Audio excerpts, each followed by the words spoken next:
ठीक है sir. On है सर सर बता दीजिए। करे शुरू। जी सर बताएं। मेरी तरफ से सबको आदाब। आज के इस प्रेस ब्रीफ के हवाले से मैं ये बताता चलूँ आपको कि 29 मार्च को आप सब लोगों ने पहले भी उसको काफ़ी कवरेज दी है। एक बच्ची का जो लाश मिलती है हमें खुरामा गांव जो Lolab police station Lolab area में है और पुलिस स्टेशन लालपुरा का एरिया पड़ता है। वहाँ पे एक लकड़ी के शेड में जिसमें हम लकड़ी स्टोर करके रखते हैं वहाँ पे एक डेड बॉडी मिलती है। प्राइमा फेशी लगता है कि बच्ची का जो है वो गला काटा गया है और उससे उसकी डेथ हुई है। बहरहाल रात का वक्त था और उसके दूसरे दिन जब सुबह के टाइम पोस्टमार्टम करवाया गया तो एक डिस्कशंस डॉक्टर के साथ जो हुई और प्रिलिमिनरी जो पोस्टमार्टम रिपोर्ट उनके हिसाब से ये पता चलने लगा कि बच्ची का गला भी घोंटा गया है क्योंकि उसके कुछ ऑर्गन्स पे जो ब्लड वो ज़्यादा था और जिससे जो डॉक्टर्स का अपना बताने का तरीका होता है उन्होंने ये भी असेस किया कि शायद बच्ची का जो गला पहले घोंटा गया है और फिर उसको उसके जो गर्दन पे है वो छुरी चलाई गई है या कोई तेज़ नोक की जो भी चीज़ जिससे गला काटा गया है।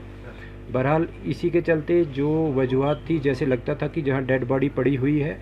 और साथ में जो सराउंडिंग्स थी उन सारे जो मौके को देख के शक जो है वो ज़्यादा आसपास के लोगों पे ही जाने लगा और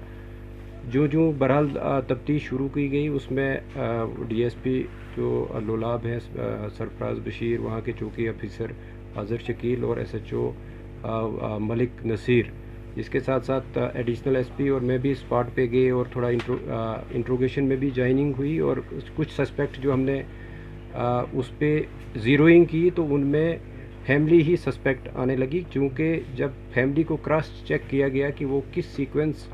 में लड़की जो है वो रूपोश हुई थी और किस सीक्वेंस में मिली तो उसमें ज़ीरोइंग जो हुई वो फैमिली पे ही हुई। बहरहाल जब फैमिली में भी सेपरेट इन्वेस्टिगेशन चलने लगी, इंक्वायरी चलने लगी तो लड़की का बाप जिसका नाम मोहम्मद इकबाल खटाना है वो हमारा प्राइम सस्पेक्ट लेके उसमें तफ्तीश में आने लगा और जब उसको अच्छे तरीके से जब क्रॉस क्वेश्चनिंग और बाकी तफ्तीश के जो जितने भी मवाद हमारे पास थे उनसे जब कन्फ्रंट किया गया तो उसने कन्फेस किया कि इस छोटी बच्ची जो कि मोहम्मद इकबाल की ही बच्ची है उसका जो मर्डर है वो उसने खुद किया है, बाप ने किया है और उसको हमने हिरासत में भी फॉर्मली अरेस्ट किया। और ये कहानी निकल के आई कि चूँकि ये जो इकबाल जो है अपनी बीवी से पिछले 1 साल से इनके बीच जो काफ़ी पर्सनल इश्यूज़ को लेके लड़ाई होती रहती थी, मैं तू भी होता रहता था, इवन फिज़िकल असाल्ट भी होता रहता था। इसी शाम को जब 29 तारीख को जब इकबाल चूँकि पेशे से एक ड्राइवर है, गाड़ी चलाता है सुमो, वो घर लगभग 4:15 बजे के करीब जब घर आया उसके बाद उसने जो शाम के लिए जैसे गांव में होता है कि लकड़ी काटी जाती या दूसरे कोई और डोमेस्टिक काम जो है वो किए और जब 6 बजे के आसपास काम ख़त्म करके फिर अपने घर में पहुंचा तो बीवी के साथ दोबारा से उसका क्योंकि उस सुबह भी उसका झगड़ा हुआ था और शाम को फिर से उसका काफ़ी लड़ाई हुई, आपस में बहस मुबासा हुआ और इवन कि उसकी वाइफ ने इसको स्लैप भी किया। तो इसी बीच में वो जो एंगर जो है उसका वो अनकंट्रोल्ड एंगर जो आया उसने चाहा कि वो अपने आप को मर्डर करता, बट वो एक नाइफ़ लेके वहाँ से निकलने की उसने ये बहाना किया कि मैं अपने गाड़ी का जो टायर है वो पंचर हुआ है और उसको पंक्चर को मैं ठीक करवाऊँगा। तो वो वहाँ से अपने घर से निकलता है जिसको जाते वक्त उसके ब्रदर शौकत जिनका नाम है, इसकी वाइफ, उसके चाचा, वो सारे लोग उसको देखते हैं और उसका कज़िन जो है वो देखते हैं कि वो घर से निकल रहा है और छोटी बच्ची उसके पीछे चल रही है और वो इतने में बच्ची जो है उससे कुछ पैसे 5 रुपये मांगती है तो वो उसको 10 रुपये देता है, बट वो पीछे नहीं देखता है और बच्ची उसको फॉलो करती है, जिसको काफ़ी और भी हमारे पास गवाह हैं जिन्होंने उसको बच्ची को फॉलो करते हुए देखा और वो गाड़ी में ही बच्ची जो है इकबाल के साथ बैठ गई। इसके बाद वो हार्डन की तरफ आया और फिर उसके बाद सीवर की तरफ, खुरामा की तरफ आया और जहाँ पे गाड़ी में ही, चूँकि उसके बाद इफ्तारी का भी वक्त था और गाड़ी उसने एक आइसोलेटेड प्लेस पे लगाई। जब देखा कि लोग जो है वो चूँकि इफ्तार के बाद रश भी कम हो जाता है, आजकल तरावी का वक्त होता है, और जो ही तरावी के लिए लोग निकल पड़े, तो उसने ये सोचा कि लड़की मेरे साथ है, अगर मैंने भी अपने आप को ख़त्म करना है तो इसका क्या करूं। और वो जो आउट ऑफ रेज जो है वो पहले बच्ची का गला घोंटा, और बच्ची जो है उसकी डेथ जो है उसी में हो गई। और वो अपनी सोच को बदलते हुए सोचा कि बच्ची को मैं कैसे किसी जगह ऐसी जगह रखूं कि वो उसकी डेड बॉडी जो है वो मिल जाए, और फिर मैं अपने आप को भी ख़त्म करूं। बट जब वो वहाँ पे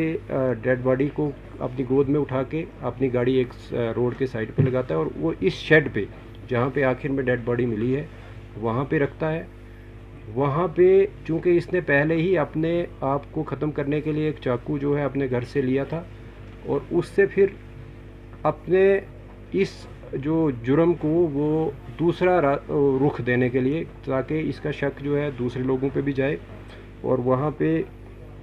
शेड में जो है वो अब इस बच्ची की डेड बॉडी को रख के उसके बाद इसका गला काटता है। और जिस मिकदार में अदरवाइज़ एक ज़िंदा आदमी का ब्लड निकलना चाहिए उतना नहीं उससे निकलता, वो हमने मौके पे भी देखा है। उसके बाद ये चाकू को धो के और अपने पास रख के फिर जाके अपनी गाड़ी को लाके हिस्बे मामूल जहाँ पे ये गाड़ी को रखता था वहाँ पे ही गाड़ी को दोबारा पार्क करके जब घर जाता है, उसके बाद ही घर वाले इसको पूछना शुरू होते हैं कि बच्ची आपके साथ गई थी और बच्ची कहाँ पे है। तो वो ये बहाना बोलता है कि बच्ची मेरे साथ नहीं थी। अलबत्ता चूँकि 3-4 लोग जो मैंने पहले भी जिक्र किया कि जिन्होंने उसके फॉलो करते हुए देखा था बच्ची को, तो वो भी उसको कन्फ्रंट करते हैं, और इस बीच वो एक और बहाना बना के वो दूसरे उसमें उलझन में अपने आप को जो ख़त्म करने की कहानी को छोड़ के दूसरे उसमें रूप में आके और बच्ची को ढूंढने के गर्ज से या उसको एक और दूसरी रूपोश वाली जो भी मोड़ देने के गर्ज से वो थाना में पहुंचता है, और वहाँ पे अपनी रिपोर्ट जो है वो दर्ज करवाता है कि मेरी बच्ची गायब है। लेकिन जिस बीच वो रिपोर्ट करने के लिए आ रहा होता है उसी बीच जब उसके घर वाले या दूसरे मोहल्ले वाले बच्ची को ढूंढ रहे होते हैं, मस्जिद से भी अनाउंसमेंट की जाती है, और उसकी वाइफ को ये बच्ची इस शेड में स्पॉट होती है डेड हालात में। तो वहाँ से फिर बच्ची को बरामद करके वो फिर से जो मैंने पहले शुरुआत में की कि बच्ची को किस तरीके से फिर उसका पोस्टमार्टम किया गया और बाकी जो सारी कार्रवाई मुकम्मल की गई। अभी तक की तफ्तीश में सिर्फ मोहम्मद इकबाल ही एक वाहिद सस्पेक्ट जो वाहिद मुलजिम जो है वो सामने उभर के आया, ट्रांसपायर हुआ है इन्वेस्टिगेशन में, और उसी को गिरफ़्तार भी किया गया है। जिस चाकू से उसने बच्ची का गला काटा था वो भी उसने फिर किचन में एक और मखसूस जगह पे छुपा के रखा था, वो भी बरामद किया गया है। इसके साथ साथ उसके कपड़े जिन पे जो उसके कफ्स होते हैं कॉलर, ये जो बाजू के, उनसे भी ब्लड जो स्टेन्स मिले हैं और उनको भी सीज़ किया गया है। और जहाँ जहाँ पे वो रुका है और जिस तरीके से हमने टेक्निकल जो एविडेंस को कलेक्ट किया है वो बिल्कुल कॉरोबरेट होता है कि वो कहाँ कहाँ गया था और किस किस कौन कौन सा उसका मोमेंट पैटर्न रहा है, वो भी सारा इस्टेब्लिश हुआ है। बहरहाल जो तफ्तीश अभी तक हुई थी, और मुझे लगता है कि यहाँ तक ही हमारी तफ्तीश जो है, अब इसको सिर्फ जो बाकी लीगल प्रोसीजर्स हैं वो हमने पूरे करने हैं, और जो इकबाल है उसको गिरफ्तार किया गया है। सर इस साजिश में और कोई अरेस्ट हो सकता है, क्योंकि जिस तरह से डोमेस्टिक मियाँ बीवी की लड़ाई जो है वो मुझे लगता है थोड़ी बहुत नोक झोंक, बड़े लेवल की नोक झोंक हर जगह होती है। बहरहाल ये जुर्म जो है, क्योंकि मर्डर है तो मर्डर में या तो इंटेंशन आपकी देखी जाती है या नॉलेज देखा जाता है कि आप जो काम कर रहे हो क्या इससे किसी की डेथ हो सकती है या आपकी पहले से किसी को मारने की गर्ज हो। तो चूँकि इकबाल ने जब गला घोंटा है अपनी बेटी का, तो उसको तो ये ज़ाहिरी तौर पे मालूम था कि मैं गला घोंटूंगा इसकी डेथ होगी। तो अभी तक की तफ्तीश में सिर्फ एक ही जो एक्यूज़ड है वो इमर्ज हुआ है, जिसका नाम इकबाल है, और जो कि उस बच्ची का जिसकी डेथ हुई थी उसका फादर है। मैं ज़्यादा नहीं बता सकता कि ड्रग एडिक्ट था या नहीं था, बट चर्स वगैरह पीता हो तो उसका हम नहीं कह सकते हैं। बट जो सिंथेटिक ड्रग्स वगैरह के हवाले से टेस्ट भी करवाया गया है, उसमें कुछ नहीं ऐसा